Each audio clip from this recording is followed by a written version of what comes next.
Hello everyone, welcome to this video. ये हमारा third video है एफ्लोक एलिमेंट सीरीज़ का।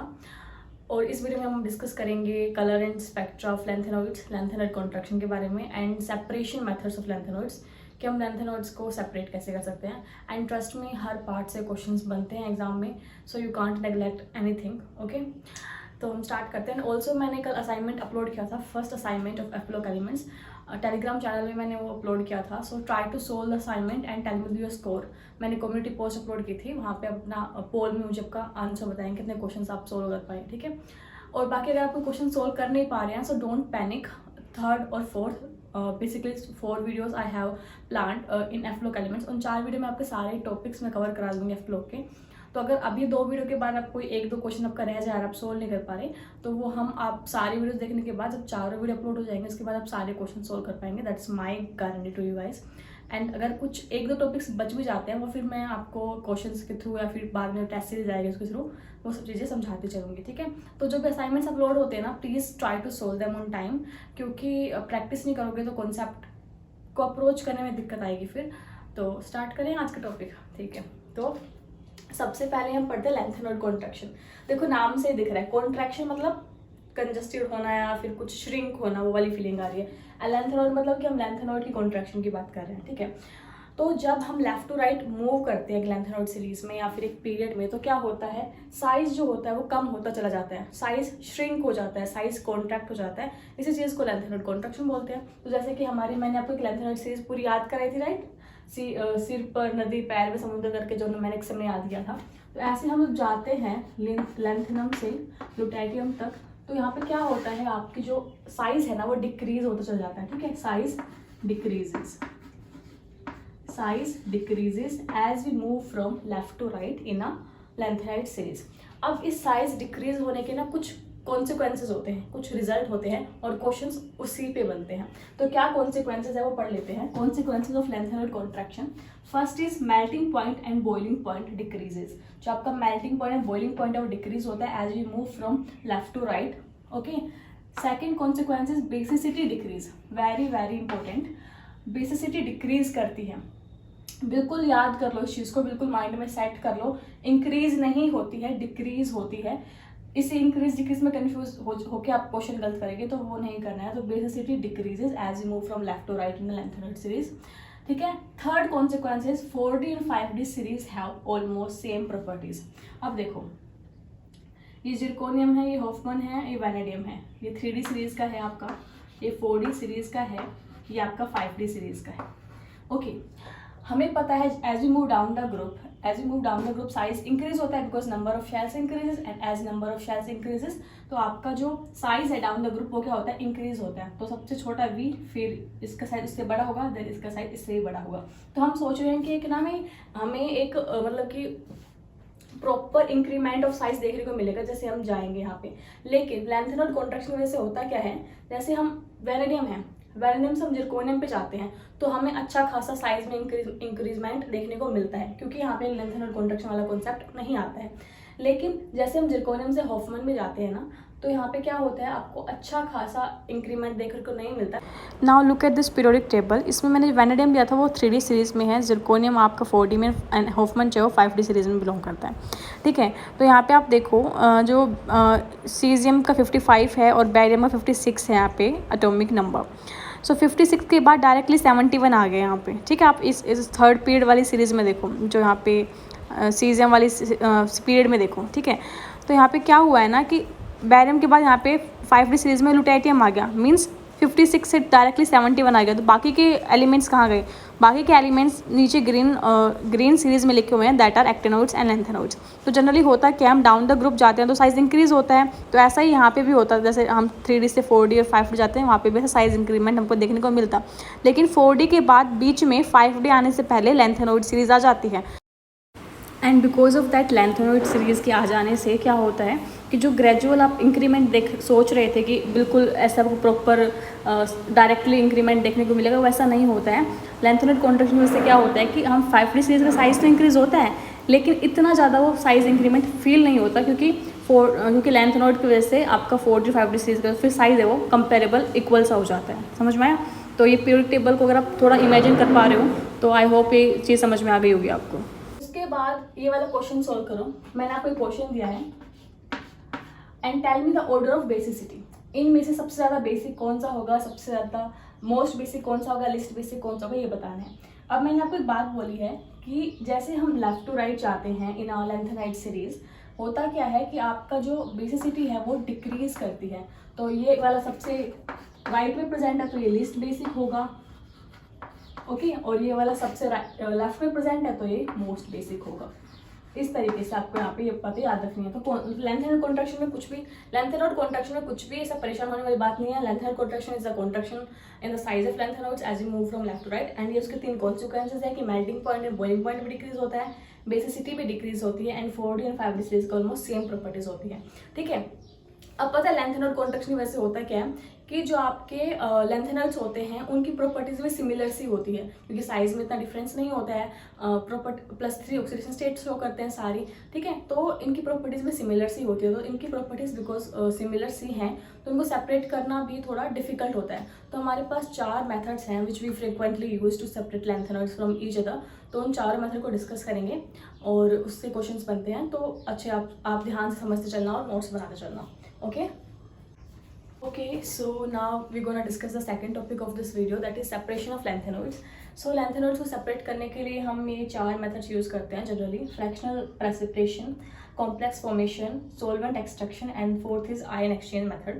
So सबसे पहले fractional precipitation को discuss करते हैं, right? इसमें हम क्या करते हैं, इसमें हम एक concept का use करते हैं जो मैं आपको already बता चुकी हूँ कि left to right as we move in the lanthanoid series, basicity जो होती है वो decrease करती है। ठीक है, अब देखो अगर मैं बात करूं यहाँ पे तो सीरियम जो है बिकॉज वो एक्सट्रीम लेफ्ट में लाई करता है, ऐसी चीज़ें चलती है ना, सीरियम से यूरेनियम तक ऐसे, तो सीरियम जो है वो एक्सट्रीम लेफ्ट में लाई करता है तो ये मोस्ट बेसिक होगा, और ये राइट में लाई करता है तो ये एसिडिक होगा, मतलब कि लिस्ट बेसिक होगा। और लिस्ट बेसिक मतलब इसके कंपैरिजन में एसिडिक ही होगा ना, ये मोस्ट बेसिक है, ये लिस्ट बेसिक है, और as because it is least basic तो ये थोड़ा थोड़ा एसिडिक भी हम उसको बोल सकते हैं। ओके, तो जब हम इसको एसिड में डिजोल्व करेंगे, जब हम इन सारे लेंथेनॉइड्स को एसिड्स में डिजोल्व करेंगे तो कौन जल्दी डिजोल्व होगा, मुझे आप बताइए थोड़ा सा दिमाग लगा के। तो ऑब्वियस सी बात है, अगर हम बेस को एसिड में डिजोल्व कर रहे हैं तो जो मोस्ट बेसिक है वो जल्दी डिजोल्व हो जाएगा। ठीक है, वो डिजोल्व होकर सॉल्यूशन बना लेगा, और जो लिस्ट बेसिक है वो वहाँ पे पीपीटी बना लेगा। ठीक है, तो हम करते क्या, हम इसी चीज़ का तो यूज़ करते हैं, इसी प्रिंसिपल का यूज़ करते हैं इस मेथड में कि सारे लेंथेनॉइड्स को एसिड में डिजोल्व कर देंगे। जो मोस्ट बेसिक होगा वो तो डिजोल्व हो जाएगा, जो लिस्ट बेसिक होगा वहाँ से पीपीटी बना लेगा, और उस पीपीटी को हम फिर सेपरेट कर सकते हैं इजीली। तो इस तरीके से हम जो एक्सट्रीम जो राइट वाले होते हैं उनको हम पीपीटी से अलग कर लेंगे, और जो इधर वाले होते हैं उनको वो हमें सॉल्यूशन में मिल जाएंगे, सॉल्यूशन में फिर हम इवापोरेशन वगैरह करा के जो दूसरे मेथड्स होते हैं उनसे सेपरेट कर लेंगे। तो इतनी सी बात आपको समझनी थी। इससे कैसे क्वेश्चन आएंगे कि वैसे आपको बहुत सारे लेंथेनॉइड्स दे दिए, मैंने आपको दे दिया, यहाँ पे मैंने आपको ये दे दिया CeOH3 है, LuOH3 है, मैंने आपको बोल दिया कि, और मतलब 3-4 एग्जांपल्स और भी दे रखे हैं। तो मैंने आपको वैसे बोल दिया कि मुझे बताओ सबसे पहले सॉल्यूशन में आपको कौन सा लेंथेनॉइड मिलेगा। तो सॉल्यूशन में सबसे पहले कौन सा लेंथेनॉइड मिलेगा, जो मोस्ट बेसिक होगा, मतलब ये वाला। और मैंने पूछ लिया सबसे पहले पीपीटी कौन बनाएगा, जो लिस्ट बेसिक होगा, तो ये वाला। तो इस तरीके से आपको बहुत सारे गिवन होंगे, उसमें से आपको कंसेप्ट यही वाला यूज करना है और आप क्वेश्चन को सोल्व कर लेंगे। तो यही था फ्रैक्शनल प्रेसिपिटेशन वाला मेथड आपका। ओके, प्रेसिपिटेशन वाला। अब बात करते हैं सेकंड वाले मेथड की, विच इज कॉम्प्लेक्स फॉर्मेशन। तो इसमें भी लेंथेनॉइड कॉन्ट्रैक्शन का जो कॉन्सिक्वेंस था वही यूज करेंगे। कॉम्प्लेक्स फॉर्मेशन, आपने ये बात पढ़ी होगी, कोऑर्डिनेशन कंपाउंड जब पढ़ाया होगा आपके टीचर ने स्कूल में या फिर कॉलेज में, एक बात बताई होगी कि जितना छोटा साइज होता है मेटल का उतना ही स्ट्रॉन्ग कॉम्प्लेक्स वो बनाता है। बात बताई होगी ना कि चार्ज ज़्यादा होना चाहिए, साइज कम होना चाहिए to form an stable and strong complex. तो वही चीज़ यूज़ करते हैं हम यहाँ पे कि जो हमारे ऐसे हम जा रहे हैं, साइज क्या हो रहा है, डिक्रीज हो रहा है। तो जो ये राइट वाले होंगे, जो लेफ्ट टू राइट में, इधर देखो इनका साइज बड़ा है, साइज इज मोर। जो एक्सट्रीम लेफ्ट में है उनका साइज जो है वो बड़ा है, तो स्टेबल कॉम्प्लेक्स फॉर्म करने की टेंडेंसी होगी वो इधर वालों की ज़्यादा होगी। ठीक है, लेफ्ट राइट में बस याद रख लेना कि जो आपके ये लेफ्ट वाले हैं, sorry I am just getting confuse in left right, खुद ही हो रही है। ओके, तो इतना याद रख लेना कि जो ये वाले लेफ्ट वाले हैं इनका साइज होता है ज़्यादा, इनकी कॉम्प्लेक्स फॉर्मेशन टेंडेंसी होती है कम। जो आपके होते हैं राइट वाले, उनका साइज होता है छोटा और कॉम्प्लेक्स फॉर्मेशन टेंडेंसी होती है ज़्यादा। तो अगर आप कॉम्प्लेक्स बनवाओगे, सपोज करो आपने एक लेंथेनॉइड का सॉल्यूशन लिया, ठीक है, ये वाला सॉल्यूशन ही आपने ले लिया, इसमें आपने EDTA डाल दिया। EDTA एक हेक्साडेंटेट होता है, आपको पता होगा। तो वो क्या करेगा, वो कॉम्प्लेक्स बनाएगा, ठीक है। तो किसके साथ कॉम्प्लेक्स बनाने की टेंडेंसी उसकी ज़्यादा होगी, जिसका साइज क्या होगा, छोटा होगा। तो आपसे पूछा जाएगा पहले कॉम्प्लेक्स कौन बनाएगा, तो पहले कॉम्प्लेक्स ये वाले बनाएंगे, जो एक्सट्रीम राइट में लाइक कर रहे होंगे वो वाले बनाएंगे, ठीक है। तो ये वाला कॉन्सेप्ट यूज करना था कॉम्प्लेक्स फॉर्मेशन में, ये दूसरा मेथड हो गया, ठीक है। तो ये कॉम्प्लेक्स फॉर्मेशन का था कि इसमें हम क्या करते हैं, मिक्सचर लेते हैं लेंथेनॉइड्स का, उसको EDTA में डिसॉल्व करते हैं, और जो आयंस प्रेजेंट होते हैं एक्सट्रीम राइट में वो पहले कॉम्प्लेक्स बना लेते हैं, लेफ्ट वाले नहीं बनाते हैं। Third method is solvent extraction. तो ये कैसे काम करता है, इसमें देखो, इसमें एक पार्टीशन कोफिशिएंट नाम की चीज़ पढ़ते हैं। मैंने जो असाइनमेंट फर्स्ट अपलोड किया था कल, उसमें एक क्वेश्चन नंबर 8 जो था उसमें पूछा हुआ था कि गिवन लेंथेनॉइड्स में से किसका पार्टीशन कोफिशिएंट ज़्यादा होगा। तो वो इसी कंसेप्ट से सॉल्व होगा, ठीक है। तो एक पर ध्यान समझो, क्वेश्चंस आते हैं सब पार्ट से, तो किसी भी टॉपिक को छोड़ना नहीं है, मेरा कहने का मतलब ये है। देखो, पार्टीशन कोफिशिएंट होता है solubility in organic phase divided by solubility in aqueous phase. मतलब मेरे पास कोई लेंथेनॉइड है, सपोज करो LuOH3 है, ठीक है। तो इसकी सोलिबिलिटी ऑर्गेनिक फेज में कितनी है divided by its solubility in aqueous phase is known as partition coefficient. Okay, अब जो हमारा ये मेथड है सॉल्वेंट एक्सट्रैक्शन वाला मेथड है, किस प्रिंसिपल पे काम करता है। So the principle of this method is the difference in solubility of lanthanoids in different phases. अगर देखो, अगर ना लेंथेनॉइड ऑर्गेनिक फेज में भी उतना ही डिसॉल्व होता जितना कि एक्वस फेज में होता, तो फिर तो ये कॉन्सेप्ट किसी काम का ही नहीं होता, ठीक है। तो जो डिफरेंस है in the solubilities of particular lanthanoids in 2 phases organic and aqueous is the principle for this method. अब बात आती है कि हम इस मेथड में एक्सट्रैक्टिंग सॉल्वेंट कौन सा यूज करते हैं। तो हम TBP that is try and butyl phosphate को हम लेते हैं इन कैरोसिन या फिर इन जाइलम इनर्ट सॉल्वेंट्स के अंदर हम TBP को लेते हैं और इसका मजन एक्सट्रैक्टिंग सॉल्वेंट यूज करते हैं। एक्सट्रैक्टिंग सॉल्वेंट का मतलब क्या है कि हम लेंथेनॉइड को डिसॉल्व करेंगे, हमारा कुछ ना कुछ ऑर्गेनिक फेज भी होगा, कुछ ना कुछ एक्वस फेज भी होगा, तो हमारे लेंथेनॉइड इंट्रैक्ट तो करेंगे ना ऑर्गेनिक फेज के साथ, राइट। तो फिर हमने हमारे जो लेंथेनॉइड ने इंट्रैक्ट कर लिया ऑर्गेनिक फेज के साथ, फिर हम उसको सेपरेट भी तो करेंगे, एक्सट्रैक्ट भी तो करेंगे, तो एक्सट्रैक्टिंग सॉल्वेंट हम ये यूज करते हैं। उसके बाद क्वेश्चन आपसे पूछा हुआ था, आपको लेंथेनॉइड्स गिवन थे और आपने पूछा था किसका पार्टीशन कोफिशिएंट ज्यादा होगा। तो यहाँ पे एक लाइन लिखी है और इस लाइन को आप पढ़ लीजिए, then you will be able to solve that question कि हायर द मास और smaller the size of ions more will be partition coefficient and means more will be solubility in organic phase. जैसे कि एक question लिख रही हूँ यहाँ पे मैं कि LuOH3 GdOH3, ठीक है, tell me the order of partition coefficient कि किसका पार्टीशन कोफिशिएंट ज़्यादा होगा। क्या बात बोली मैंने, smaller the size higher the mass, as you move from left to right size क्या हो रहा है, डिक्रीज हो रहा है। अगर साइज छोटा है तो पार्टीशन कोफिशिएंट क्या है, ज़्यादा है, तो आपका ये ऑर्डर हो जाएगा। Got it. तो या तो आपसे सिंपली ऐसे पूछ सकते हैं कि पार्टीशन कोफिशिएंट के ऑर्डर के अकॉर्डिंग लगा दो, या अगर एग्जामिनर ज़्यादा ही कुछ स्मार्ट बन रहा है तो आपसे यही बोल देगा कि arrange this given lanthanoids according to solubility in organic phase, ठीक है। तो यहाँ पे भी मतलब वही चीज़ है, अगर partition coefficient is directly proportional to solubility in organic phase, right, तो यहाँ पे भी वही चीज़ है ना। तो इस तरीके से आप ये सेम ही ऑर्डर यहाँ पे भी आपको मिलेगा देखने को, ठीक है। तो ये था हमारा सॉल्वेंट एक्सट्रैक्शन वाला मेथड। अब बचता है लास्ट वाला method, that is ion exchange method. तो ये वाला भी देख लेते हैं। तो अब आई थिंक तीनों जो मेथड्स मैंने अभी तक आपको पढ़ाए हैं वो समझ में आ गए होंगे, बिल्कुल भी डिफिकल्ट नहीं है, सिंपल सी बात है। लेंथेनॉइड कॉन्ट्रैक्शन के जो कॉन्सिक्वेंसेज है कि साइज डिक्रीज होगा, बेसिसिटी डिक्रीज होगी, उसी सबको यूज करके हम ये सेपरेशन मेथड्स मैं आपको समझा रही हूँ और इसी टाइप से क्वेश्चन बनते भी हैं। इनके ज़्यादा डीप में क्वेश्चंस नहीं आते हैं, कंसेप्ट टू बेस ही क्वेश्चंस आते हैं। ओके, अब मैं ये 4th वाला जो है आपको वो समझा देती हूँ। एंड प्लीज़ नोट्स बनाते चलना, और if you not interested in making notes तो स्क्रीनशॉट लेके उनका PDF बना देना। ओके, बट हाँ, जस्ट मेक श्योर कि आपके पास मटेरियल हो after this videos for revision purpose. अब देखो, आयन एक्सचेंज मेथड, अगर आपसे ये चारों मेथड्स गिवन हो और आपसे पूछा जाए कि मोस्ट रैपिड और मोस्ट इफेक्टिव मेथड कौन सा होगा, so this one, the 4th one, that is ion exchange method is the most effective. लिखो मोस्ट इफेक्टिव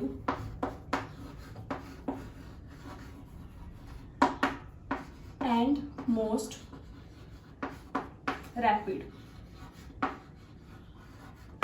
इसमें हम क्या करते हैं, इसमें हम एक कॉलम लेते हैं, आयन रेजिंग कॉलम लेते हैं, ठीक है, ये आपका आयन रेजिंग कॉलम है,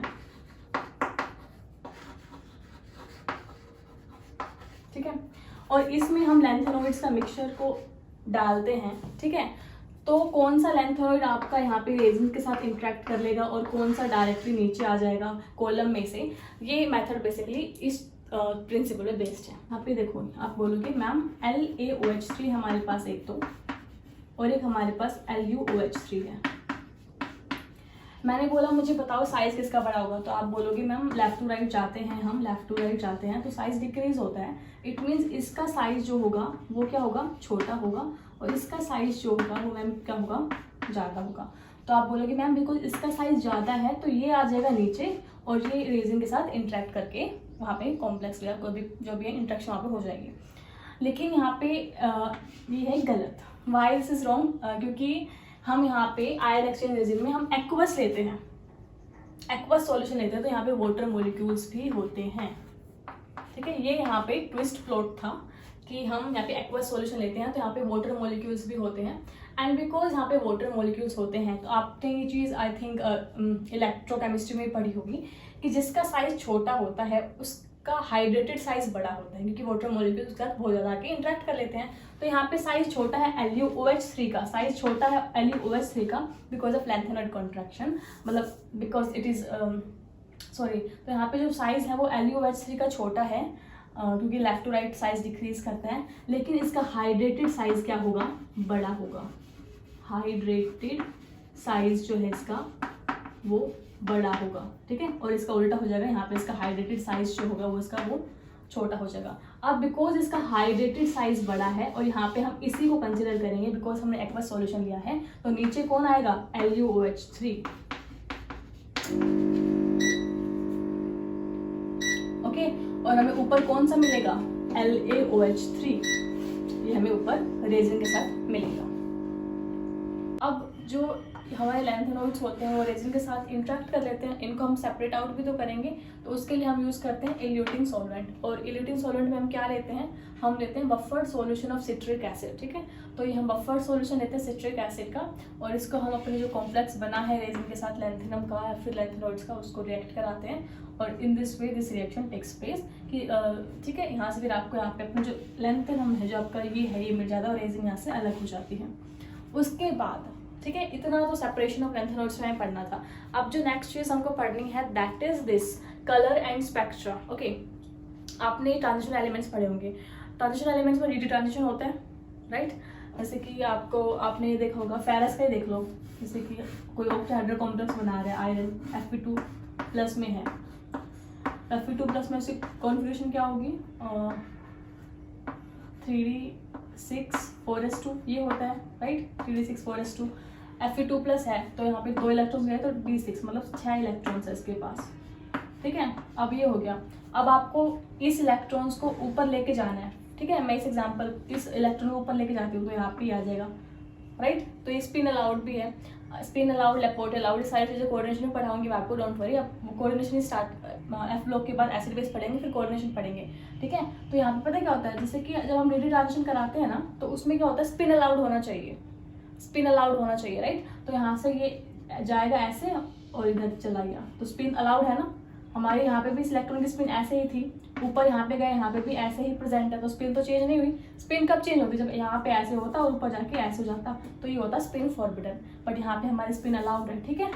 तो मैं क्या बोलना चाह रही थी कि ये हमारा डी ट्रांजिशन है, डी ऑर्बिटल से डी ऑर्बिटल में ही ट्रांजिशन हुआ है, ठीक है। तो ये होता है D transition. In the same way यहाँ पे FF ट्रांजिशन होता है। तो जो डी ट्रांजिशन होता है ना उसमें जो आपको स्पेक्ट्रा मिलता है वो ब्रॉड स्पेक्ट्रा मिलता है। This is important thing, D transition में स्पेक्ट्रा मिलता है, ब्रॉड स्पेक्ट्रा मिलता है, जबकि FF में हमको कैसा स्पेक्ट्रा मिलता है, शार्प लाइन्स मिलती है, राइट। तो FF में हमको शार्प लाइन्स मिलती हैं और DD में हमको ब्रॉड स्पेक्ट्रा मिलता है। तो in DD transition we get broad spectra because of vibronic coupling and JTD। JTD is Jahn Teller distortion, right. And FF transition में हमको शार्प लाइंस मिलती है, और FF ट्रांजिशन में CFSE कोई भी रोल प्ले नहीं करती। ये बात मैंने आपको फर्स्ट वीडियो में बताई होगी कि F ब्लॉक एलिमेंट्स में CFSE का कोई भी रोल नहीं होता है। CFSE doesn't play any role in the case of F block elements. ठीक है, तो ये बात आपको याद रखनी है कि यहाँ पे DD ट्रांजिशन में ब्रॉड स्पेक्ट्रम मिलते हैं एंड FF में शार्प लाइंस मिलती है। One another thing is that, ये देखो, ये कुछ एग्जाम्पल्स हैं। अब मैंने एग्जाम में क्वेश्चन आता है कि सीरम 3+ में आपको किस तरीके का स्पेक्ट्रा देखने को मिलेगा। तो आप सोचोगे अच्छा तो लैंथेनॉइड है तो शार्प लाइंस देखने को मिलेंगी, लेकिन इन the case of serum 3+ and TB3+, ये यहाँ पे 4F से 5D ट्रांजिशन होती है। 4F से 5D ट्रांजिशन होती है, ठीक है, मतलब कि लैपोर्टे अलाउड है। लैपोर्टे अलाउड का मतलब क्या होता है कि आपका अगर डेल्टा L +-1 है तो वो लैपोर्टे अलाउड होगा। अब यहाँ पे देखो F है, F में L की वैल्यू क्या होती है 3, D है, D में L की वैल्यू क्या होती है 2, तो 4F से F से 5D में जा रहे हैं तो यहाँ पे L क्या है 2 - 3 that is -1 and it is allowed, क्योंकि डेल्टा L +-1 होना चाहिए टू बी लैपोर्टे अलाउड। ठीक है, तो यहाँ पे -1 है मतलब ये अलाउड है। अगर मैं बोलूँ F से P जा रहे हैं, ये अलाउड होगा या फॉरबिडन होगा, तो आप मुझे बताइए अलाउड होगा या फॉरबिडन होगा। ऑब्वियसली फॉरबिडन होगा, क्योंकि यहाँ पे P क्या है 1, F क्या है 3, तो -2 आ गया, तो ये तो लैपोर्टे अलाउड कंडीशन नहीं है। लैपोर्टे अलाउड कंडीशन क्या है कि डेल्टा L + या -1 होना चाहिए। ठीक है, तो ये लैपोर्टे अलाउड है। ओके, अगर ये लैपोर्टे अलाउड है तो यहाँ पे ट्रांजिशन हो जाएगी। तो एक बार मैं करके दिखाती हूँ, ये ऊपर वाला रब कर दूँ मैं। देखो सीरियम है, सीरियम 3+ था, राइट, सीरियम 3+ है, सीरियम 3+ है। इसकी इलेक्ट्रॉनिक कॉन्फ़िगरेशन क्या होती है टेल मी। सिर पर नदी, सिर पर, यहाँ पे लिख दिखाती हूँ, सिर पर नदी पैर। सो अब आप इम्पोर्टेंस देखो कि इलेक्ट्रॉनिक कॉन्फ़िगरेशन में कितनी इम्पोर्टेंस है। पैर में समुद्र, यूरोप को गांधी जी, तबला। ठीक है, यहाँ तक जाते हैं, इतना ही चाहिए हमें। ठीक है, अब यहाँ पे था 4F2 6S2 F3 F4 F5 F6 F7 F8 F9, तो लिख लेते हैं 4F9 6S2। ओके, तो यहाँ पे ये है सीरियम की और ये है TB की इलेक्ट्रॉनिक कॉन्फ़िगरेशन। सीरियम 3+ चाहिए हमें, सीरियम 3+ चाहिए तो 2 इलेक्ट्रॉन यहाँ से लूज कर देगा, एक यहाँ से, तो यहाँ पे है हमारे पास 4F1, ठीक है, 5D0 एंड 6S0, क्योंकि 3 इलेक्ट्रॉन्स लूज कर दिया ना। ऐसे ही TB के लिख लेते हैं, TB3+ के लिए तो 2 इलेक्ट्रॉन्स यहाँ से गए, एक यहाँ से गए, यहाँ पे ये है 4F8 5D0 6S0। तो मैंने क्या बोला अभी आपसे कि इन दोनों के केस में आपको 4F से 5D ट्रांजिशन देखने को मिलती है। ठीक है, मतलब एक इलेक्ट्रॉन उठ के 5F से उठ के 5D में चला जाएगा। ये ट्रांजिशन शो कर देते हैं, तो 4F में एक इलेक्ट्रॉन है, ये उठ के चला जाएगा किसमें 5D में, तो ये आ गया 5D1 6S0। यहाँ पे भी एक इलेक्ट्रॉन जाएगा F से उठ के D में, तो यहाँ पे भी ऐसा जाएगा। ठीक है, the reason for this transition is this, after this transition means after one electron goes from 4F to 5D, ये एक्वायर कर लेते हैं fully filled and half filled configuration को, जो कि स्टेबल होती है, इससे ये ट्रांजिशन होती है। इसीलिए यहाँ पे हमको 4F to 5D ट्रांजिशन देखने को मिलती है। और इसका कॉन्सिक्वेंस ये होता है कि इन केसेस में हमको इंस्टेड ऑफ शार्प लाइन हमको ब्रॉड स्पेक्ट्रा देखने को मिलता है। फर्स्ट तो ये कॉन्सिक्वेंस हुआ। दूसरा कॉन्सिक्वेंस ये हुआ कि यहाँ पे आपका लिगेंड्स भी अल्टर करते हैं चीज़ों को, जैसे कि बाय लिगेंड्स टू, मैंने आपको बोला था ना सेकंड वीडियो में कि जनरली एफ ब्लॉक एलिमेंट्स पे लिगेंड्स कोई भी इफेक्ट नहीं डालते हैं, बिकॉज एफ ब्लॉक एलिमेंट्स में क्या होता है, इनके ऑर्बिटल्स बहुत डीपली बरीड होते हैं, तो कोई इम्पैक्ट इतना होता नहीं है। लेकिन यहाँ पे बिकॉज ऑफ दिस ट्रांजिशन, क्योंकि यहाँ पे डी में भी चला गया ना इलेक्ट्रॉन, तो क्या होता है, ये स्पेक्ट्रा ब्रॉड मिलता है, लिगेंड से भी इफेक्ट होते हैं, और ये लैपोर्टे एंड स्पिन अलाउड भी होते हैं, लैपोर्टे एंड स्पिन अलाउड भी होते हैं। और मैंने आपको करके दिखाया था ना अभी कि स्पिन अलाउड से क्या मतलब होता है और लैपोर्टे अलाउड क्या होता है, तो ये वाली चीज, तो ये लैपोर्टे एंड स्पिन अलाउड भी होते हैं, राइट। तो यहाँ पे आप, और and also one consequence is also that they show exceptionally strong absorption in UV region, ठीक है, because of this they show strong absorption in UV region। तो ये दोनों आयंस आपको स्पेसिफिकली दिमाग में फिट करने हैं। क्वेश्चन आ सकता है कि कौन से आयंस ब्रॉड स्पेक्ट्रा शो करते हैं इनमें से, या फिर which one is wrong statement, ऐसे कंफ्यूज करने की कोशिश करेंगे एग्जामिनर आपको। तो आपको ये दोनों एग्जांपल ना स्पेसिफिकली फोकस करने होंगे कि इन केसेस में ये चीज़ें आपको देखने को मिलेंगी। And the reason for that is the 4f to 5d transition, and why 4f to 5d transition is occurring actually, so because stable configuration आपको मिल रही है। तो this is about the spectra of length nodes, जहाँ से question बन सकते थे। अब कलर ऑफ लेंथ नोड से जो क्वेश्चन बन सकते हैं जिस पार्ट से, मैं वो आपको समझाऊंगी। देखो उससे पहले ना एक बात समझो, n and 14 minus n f electrons have similar colors। समझ में यहाँ पे जैसे कि f 0 है, ठीक है, यहाँ पे n क्या है 0, ठीक है। 14 माइनस एन क्या हो जाएगा, 14 माइनस 0 इक्वल टू 14। तो जिस एफ ऑर्बिटल में 14 इलेक्ट्रॉन्स होंगे उसका कलर, और एफ में जिसमें 0 इलेक्ट्रॉन्स होंगे उसका कलर क्या होगा, सिमिलर होगा, ठीक है। F0, F14, F1, F13 ये वाली बात मैंने यहाँ पे समझा दी कि N and F14 minus N F electrons have similar colours, okay. अब ना आपको अगर ये पूरी सीरीज को ध्यान से देखोगे तो इसमें green, lilac, pink, rose pink, pale green, मतलब लाइट कलर है, डार्क कलर नहीं आ रहे, ठीक है। तो लाइट कलर इसलिए है बिकॉज यहाँ पे एफ ट्रांजिशन होती है, ओके। तो एफ ट्रांजिशन लैपोर्टे फॉरबिडन है। क्यों फॉरबिडन है, मैंने बोला था लैपोर्टे अलाउड होने के लिए कंडीशन होती है कि डेल्टा एल जो है वो +-1 होना चाहिए, ठीक है। अगर एफ ट्रांजिशन हो रही है मतलब डेल्टा एल क्या है 3-3, क्योंकि एफ के एल की वैल्यू 3 होती है 0, तो ये तो कंडीशन नहीं है ना, कंडीशन तो ये है लैपोर्टे अलाउड होने के लिए। इट मीन्स ये आपका क्या होता है, लैपोर्टे फॉरबिडन होता है, ठीक है। तो बिकॉज ये लैपोर्टे फॉरबिडन है तो कलर इतने इंटेंस नहीं आते। अगर आपको पता नहीं है तो कलर इंटेंस आने की 2 कंडीशंस तो होती है कि स्पिन अलाउड होना चाहिए एंड लैपोर्टे अलाउड होना चाहिए, बट यहाँ पे तो एफ ट्रांजिशन लैपोर्टे फॉरबिडन है, इसलिए हमको यहाँ पे पेल कलर देखने को मिलते हैं। और दूसरी बात यहाँ पे कि जो F0 है, F1 है एंड F7 है, F7 मैंने मेंशन नहीं किया है, F7 जो है वो सारे के सारे कहते हैं कलरलेस होते हैं। तो यहाँ से 3 तो याद हो गए आपको, F0 कलरलेस होता है, F0 से F14 याद हो गया, F14 कलरलेस होता है, F1 कलरलेस होता है, F1 से F13 याद हो गया, F13 भी कलरलेस होता है, F7 भी कलरलेस होता है। The reason for this to be colourless is ये स्पिन फॉरबिडन होते हैं। स्पिन फॉरबिडन क्या होता है, अलाउड क्या होता है, मैंने थोड़ी देर पहले समझाया था कि जैसे एफ से एफ ट्रांजिशन हो रही है तो, और अगर उसकी स्पिन यहाँ पे भी ऐसे ही है और ट्रांजिशन के बाद भी ऐसे ही है तो वो तो अलाउड होगा। लेकिन अगर यहाँ पे स्पिन ऐसे है और ट्रांजिशन के बाद स्पिन उसकी ऐसे हो गई तो वो स्पिन फॉरबिडन होता है। और F0, F1 और F7 के केस में यहाँ पे क्या होता है, स्पिन फॉरबिडन होता है, तो ये कलरलेस होते हैं, ठीक है। उसके बाद F2 जो है, ठीक है, F2 जो है उसका कलर ग्रीन होता है।